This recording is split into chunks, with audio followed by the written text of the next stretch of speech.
બનાસકાંઠાના પાલનપુરમાં પતિએ પોતાની પત્નીને વેચી માર્યાનો ચોંકાવનારો કિસ્સો સામે આવ્યો છે।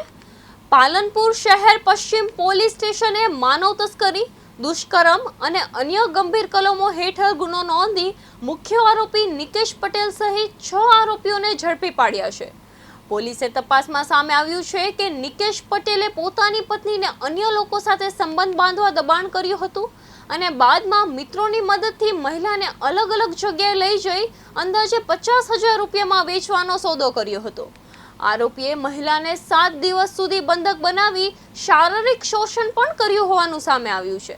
મહિલાના ગુમ થવાની ફરિયાદ નોંધાવી આરોપી જાતે જ પોલીસ તપાસમાં મદદ કરતો હોવાનું પણ ખુલ્યું છે। ટેકનિકલ સર્વેલન્સના આધારે પોલીસે મહિલા સાથે સોદો થાય તે પહેલા જ આરોપીને ઝડપી પાડ્યો હતો। સમગ્ર મામલે પોલીસે વધુ તપાસ હાથ ધરી છે। કચ્છ જિલ્લામાં પાલનપુર શહેર ખાતે પાલનપુર પશ્ચિમમાં ગત તારીખ 11/5/2024ના રોજ નિકેશભાઈ વનાભાઈ પટેલ રહે રબારીવાસ ઢુંડિયાવાડી, જેઓએ પોતાની પત્ની ગુમ થયા હોય તે બાબતની પાલનપુર પશ્ચિમ પોલીસ સ્ટેશનમાં ગુમ જાણોજોગ નોંધાવેલ હતી। આ અન્વયે પાલનપુર પશ્ચિમ પીઆઈ આર.કે. પટેલ અને તેમની ટીમ દ્વારા આ ગુમ જાણોજોગ બાબતે તપાસ કરવામાં આવી રહી હતી।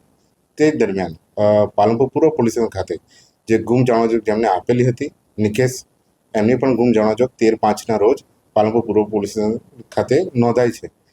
આ બાબતે પોલીસ દ્વારા શંકા ઉપજતા અને આ બાબતે માનનીય રેન્જ આઈજીસી પરીક્ષિતા રાઠોડ મેડમ અને બનાસકાંઠા જિલ્લા પોલીસ વડા શ્રી પ્રશાંત સુંબે સાહેબ દ્વારા આ બાબતે તમામ ગુમ જાણોજોગમાં ખૂબ તલસ્પર્શી અને ખૂબ જ ઝીણવટપૂર્વક તપાસ કરવા માટેની સૂચનાઓ હોય અને આ બાબતે જે બંને બાબતે ગુમ જાણોજોગ જે નોંધાયેલી હતી એમાં પ્રાથમિક દ્રષ્ટિએ પોલીસને શંકા જણાતા